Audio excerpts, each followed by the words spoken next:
Well, hello, Facebook friends and family. It feels like it's been forever since I was last here.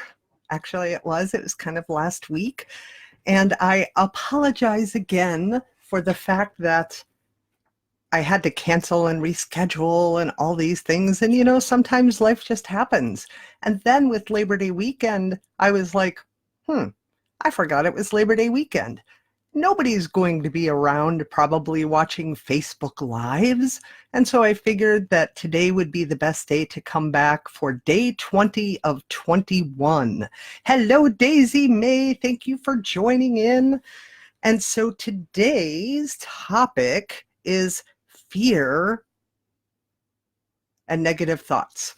And this is a big one because so many of the topics that we've talked about for the last 19 days, can you believe it's 20 days already? It's day 20, has been based in fear. A lot of the different emotions that we feel are really based in fear. And so I wanted to do today on fear and negative thoughts specifically because a lot of times our fears kind of give rise to a lot of the negative thoughts. And it can be very, very challenging when we're kind of stuck in this other, what we'd call this other emotion, to really kind of get to the base. But the truth is that all these emotions are really about fear. Okay, fear is really at the base. Ken, Connie, thank you guys so much for joining in. Love to see you guys, especially because it's been like, I don't know, what, a week since I was here last, just about, something like that. All right, so you've probably heard, and bear with me here on this, but you've probably heard that acronyms for fear, like FEAR, false evidence appearing real, oh my God, there's so many of them, I can't even think of them all right now. And although that's true, fear is real, right? When we are born, we have a survival code buried in our DNA because our main goal is obviously to survive. So sometimes some fear is important for our survival, and it's good. It will cause our brain to flip on that fight or flight switch response.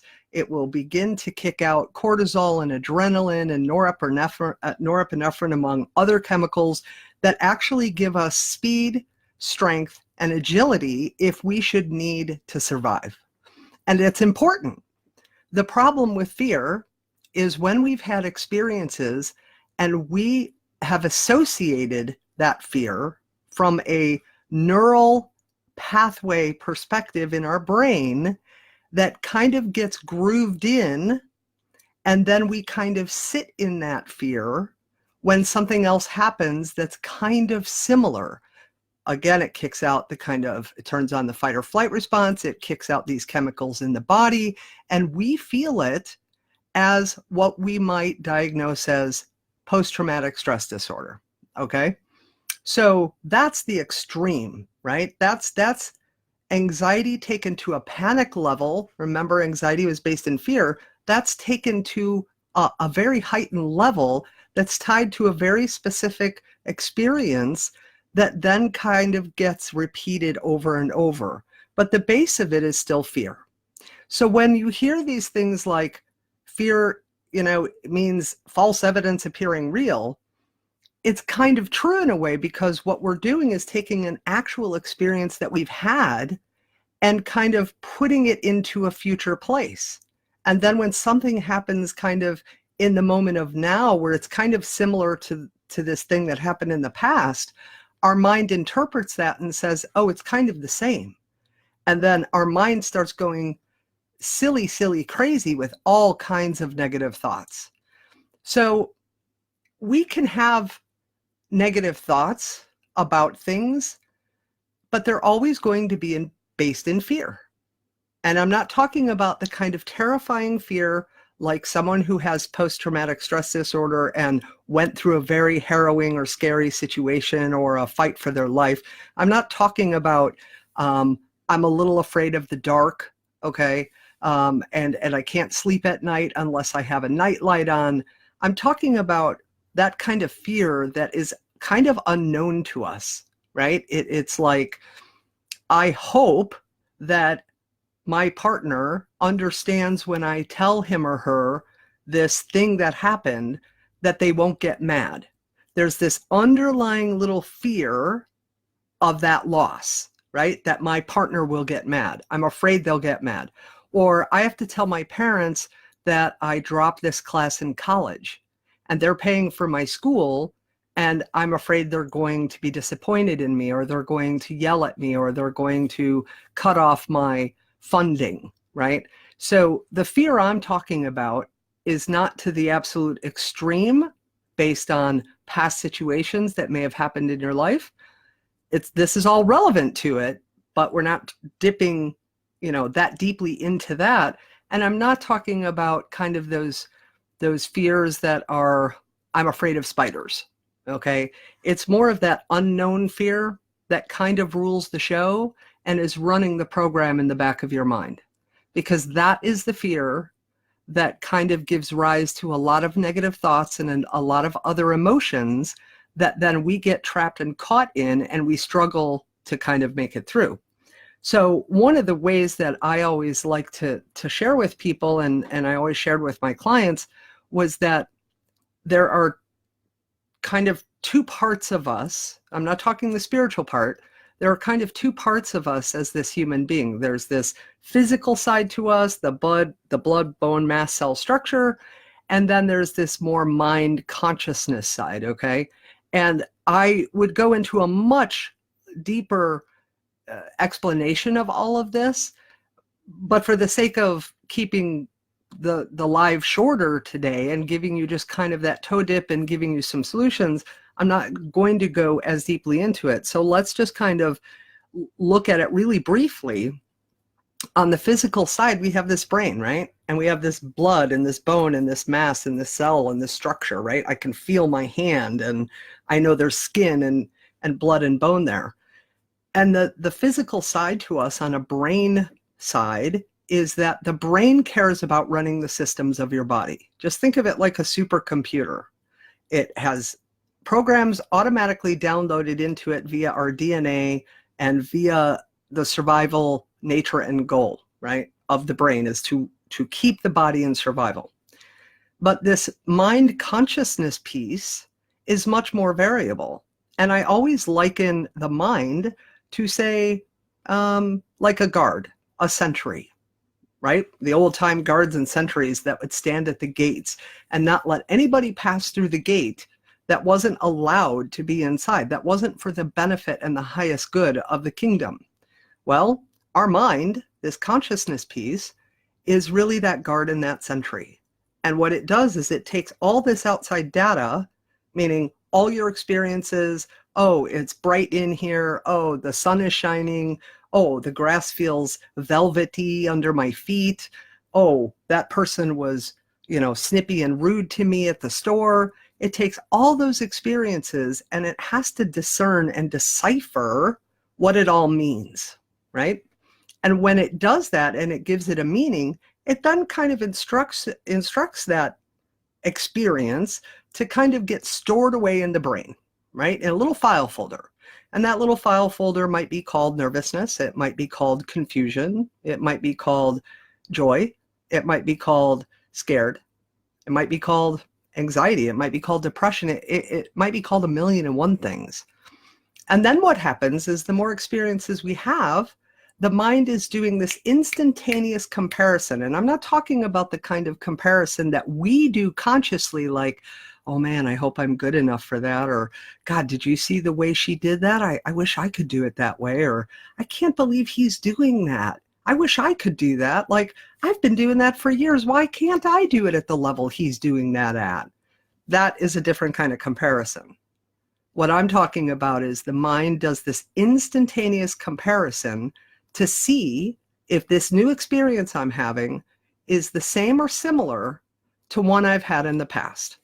And one of the easiest examples I always used was something super simple like eating pizza. So let's say you like and eat pizza. And if you do, I always invited people to remember when the very first time they ever had pizza. And you know what? Nobody could ever remember it because it was probably when you were very, very little, maybe 2 years old, 2.5, 1.5, 3, who knows. But your mind did, because your mind had to make a judgment about it. It tastes good, or it's spicy, or it tastes icky, or I like this crust, or I don't, things like that. And then what it did is it stored it away in your little file folder brain called pizza. Hello, Lynette. How are you, love bug? Nice to see you. Thank you for joining in. And so the next time you had pizza, your mind took a bite, you took a bite of that pizza, and your mind went, is this the same? And you went, somebody said, hey, how do you like this pizza? And you're like, oh, I don't know. It's kind of sweet. You know, it's sweeter than I like. Or the crust is a little thinner or thicker than I like. Well, how did you know that? Well, you didn't, but your conscious mind did, because your mind pulled that little file folder out in your brain and said, pizza equals blank, blank, blank, blank, the very first time you experienced it. And it's looking at this one and going, is it the same? And if it is, you're going to go, oh yeah, I love it. It's awesome. And if it's not, you're going to make a judgment about it and say, I don't like it as much, or I like it more, those kinds of things. So what happens with fear then and negative thoughts is that when we have an experience that has given us cause to kind of step back for a minute, and maybe, you know, we were afraid of some kind of a loss, or we were a little frightened in that situation, because our mind made a judgment about it, and now I'm having an experience that potentially is the same or similar, I'm equating them together and saying they're basically the same thing. And then my mind starts going through this whole scenario and thinking all this stuff. So one of the things that I always invited people to do, and I do myself, is when you notice that you have negative thoughts, I'm not good enough, this will never happen, I wish he or she would blank, I hope that I could, kind of the woulda, shoulda, couldas. Why didn't I? I wish I could have. I wish I would have. I should have. How many times do we all say should? I teach this stuff all the time, and I'm very aware of it, and I still say should often. I'll bet you if I go back through these 20 days of live so far, I bet you I will have said should a bunch of times. Those are kind of downloaded subconscious programs that are running back here because of all those little file folders and all those beliefs and all those experiences that we've had that gave us rise to think that it only, like, good enoughness or lovability or worth or value or happiness or joy or peacefulness or calmness, any of those things are only if these criteria are met. And so when we have an experience where the criteria is not met, we go, see, I'm not this, I should have that. So if you can view these negative thoughts like you're a lighthouse, imagine that you're a lighthouse on permanent ground, and way off in the distance, let's imagine you're a real lighthouse. What does a lighthouse do? A lighthouse shines its light and illuminates the area of the sea or the bay or the water so that ships can navigate in to safety, right? They can successfully navigate that area of water around land so they don't crash. Well, imagine that you're a lighthouse, and off in the distance are like ships, but only here they're your negative thoughts. And instead of pulling them in closer, which a lighthouse would never do, right? A lighthouse doesn't bring the ships closer to it. The ships come closer to it, and the lighthouse just illuminates the pathway. Well, you're a conscious human being, so you have the ability to kind of control your thoughts when you notice them. So if you should notice that you're having a bunch of these negative thoughts, imagine that you're this lighthouse who's turned the light off and allowing the ships or negative thoughts that are way off in the distance to just kind of float by. Now, it's not necessarily easy to do. This isn't something you can just go, I have a lighthouse and I see all my negative thoughts out there and I'm not going to pay attention to them. But if you practice it, it gets easier. It becomes something to where you can just allow that thought to float by, because the research says, and I've heard lots of different numbers within these studies. So I don't know exactly what the absolute is or the truth is, and I don't know how we would exactly know that anyway. But they say that we have, on average, 60,000 thoughts per day. That's a lot of thoughts. And of that, we don't even remember 10%. So if we have 60,000 thoughts a day, but we don't even remember 10% of that, or 600, then when we do have thoughts that we're noticing, we're really kind of hyper-focusing on them, aren't we? Because there's a whole lot of other ships that are just floating by, those negative thoughts, or those thoughts that are just kind of moving by. And they're not always negative, right? Just that we have roughly 60,000 thoughts per day. So if that's the case, then if I start to notice that I'm having a bunch of thoughts, and I'm focused on the fact that they're very negative, well, what I'm doing is I'm kind of pulling those ships toward me. I'm pulling those negative thoughts toward me. I'm shining my light. I've turned it on, and I'm illuminating those thoughts. And now it's like I'm holding on to them, and I'm being very focused on them. So what if, as another little strategy you did, you could literally, and again, I'm not saying any of these things are easy to do. They're not, because all this programming stuff is running back here. All these little file folders are hanging out over here in the little file folder brain. And I'm being very simplistic here in my explanation for brevity, for time in this live, okay? But what I'm doing then is I'm basically I'm kind of opening, I know that I'm opening the file folders, the big filing cabinet, and then I'm kind of saying I just want to see what's all in the file folders. But instead of just kind of doing that, what I'm actually doing is going, I'm just going to focus on this one little section. And that's the only section I'm ever going to focus on. And it's really difficult to start to learn to see all the rest of it when all this stuff is kind of running back here all the time.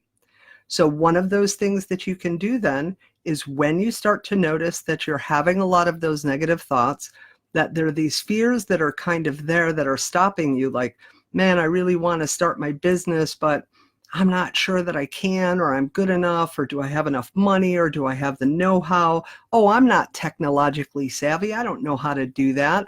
I don't know how long it's going to take me to learn it. Although I would really want to meet him or her, but what if she or he doesn't like me? Am I dressed okay? What will they think? All that kind of stuff. And you notice that you're focused on that. Tell your mind to stop.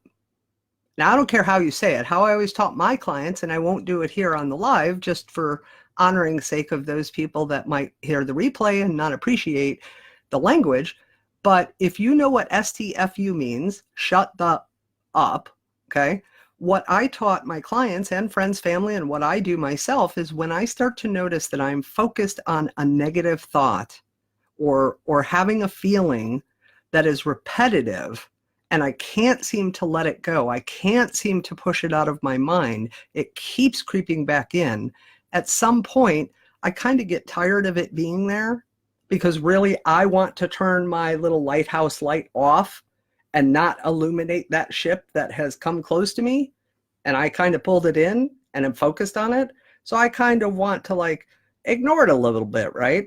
So I literally tell my mind to shut the F up. Or I say stop really loud, sometimes out loud, sometimes in my head. I do whatever it will work for me. So I'm asking you to do whatever will work for you, whether it's saying STFU, whether it's yelling stop, whether it's printing out a stop sign and having a couple of them around your house, or a small one that you keep in your wallet or purse or in your pocket. But you pull it out momentarily, you go stop. And what you're doing is, you may not stop the thought, but over time, what you're doing is you're retraining your mind, and more importantly, you're retraining your brain. Because anytime you get focused on a thought or a behavior, and you are kind of repeating those patterns, you are digging a deeper root in your brain, essentially. Now, there's a whole kind of neuroscientific thing here with that. An easy way to kind of give you the example of it and explain it to you would be like, I know as kids we did this a lot and we were asked to do this. Okay, so I'm going to ask you, and I really won't do 30 seconds because I don't want to take that much time, but you may have heard, for the next 30 seconds, don't think of the word strawberry. Go. All right, well, you've already gone long enough because you can't not think of the word strawberry. And the reason that you can't is because as soon as I said to you, don't think of the word strawberry, your brain had to create a neural pathway in that connection from this neuron to this neuron that said strawberry. And now I'm telling you don't, so it's kind of like cancel it out. But you've already created the groove. And what happens when our brain does that is that there's a higher tendency then for us to actually engage in whatever that pathway that was created was about. So you're going to think of the word strawberry, especially because your mind is going to go, wait, what am I not supposed to think of again? Oh, strawberry. Oh, darn, I just thought of it. Or something like, hey, don't make a mess of your shirt with your ice cream. You're already creating the neural groove in your brain that says mess with ice cream on shirt, right? That's something that's part of something called neuro-linguistic programming. Neuro-linguistic programming. And it is the way our mind and brain take these things in and take language in and experiences in, and it creates these neural pathways in our brain that there's a higher tendency for sometimes us to get caught in the traps of them. And so what you do with that, when you have a little bit of an understanding of that, is instead of what they call a negative embedded command, which is like, don't think of the word strawberry, don't make a mess of your shirt with your ice cream, you turn it into a positive embedded command, like, hey, keep your shirt clean while you're eating your ice cream. That creates the neural groove of keeping the shirt clean. Or, hey, for the next 30 seconds, think of whatever word you want.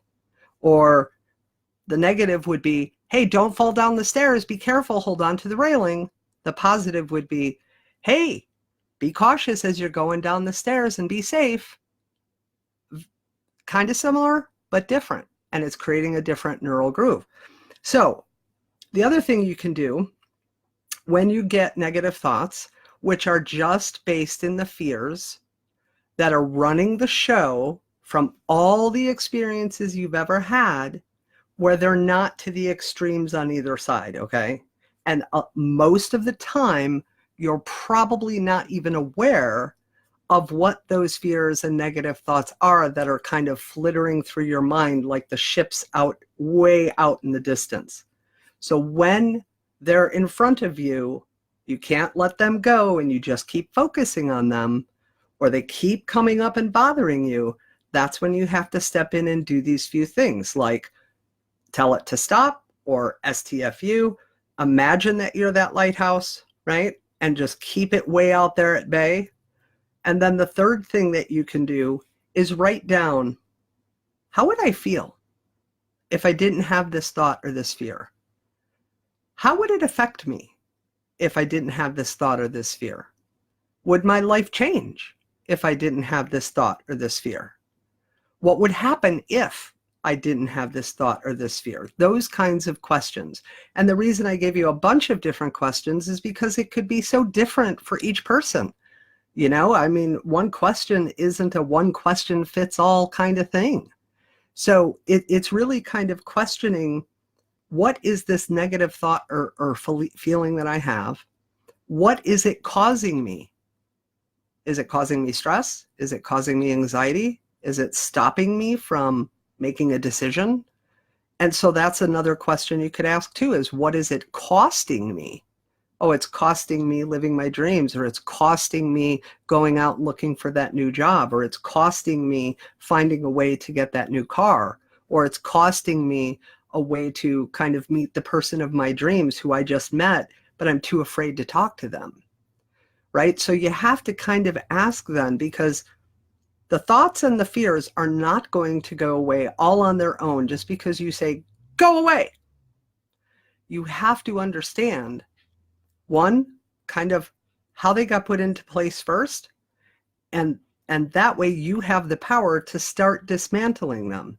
But if we start there and you're not really sure what they are, how are you going to ever kind of get to them? You're just going to stay running around in a circle like in a vicious cycle, right? So an easier way to get to that root and to get to kind of how and where it got put into place is to simply start noticing it, and you taking control over it by standing in that place of power and saying, stop. Because your mind is the protector. That's all it wants to do, is keep you safe from all this outside stuff. But if your mind is focusing on something that is not helping you and it's actually kind of hurting you, your mind doesn't know that it's hurting you. Your mind is just doing its little job of being the sentry and the guard. You're the one that has to instruct it what to do. And trust me when I tell you, as hard as it can be to do, with time and practice, your mind will back off. It will still be the guard and the protector, but it will ease up on some of that because it knows that you're basically telling it as this conscious being, I'm safe, it's okay. So I hope that was helpful for you guys today. It was a little bit longer, today was almost not quite 30 minutes because we're coming to the end. I mean, tomorrow's the last day. And I can't believe it's been, 20 days that we've been together. Not actual 20 days because we had a few cancellations and reschedules in there, obviously. But tomorrow's going to be day 21. And although it makes me kind of sad, I think after tomorrow, I will probably come on every day just for a little tiny bit. I mean, we're talking like 5 or 10 minutes kind of thing.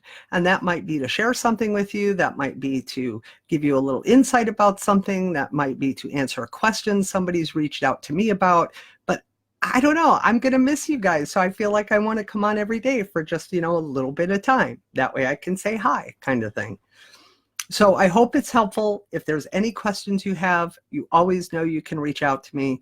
If you haven't already and you're interested in the 21-day MP3 of this, which is just the topics and the solutions, as well as you'll get 2 meditations that I've recorded, and you'll get a whole PDF workbook of all the questions and all the exercises for each day.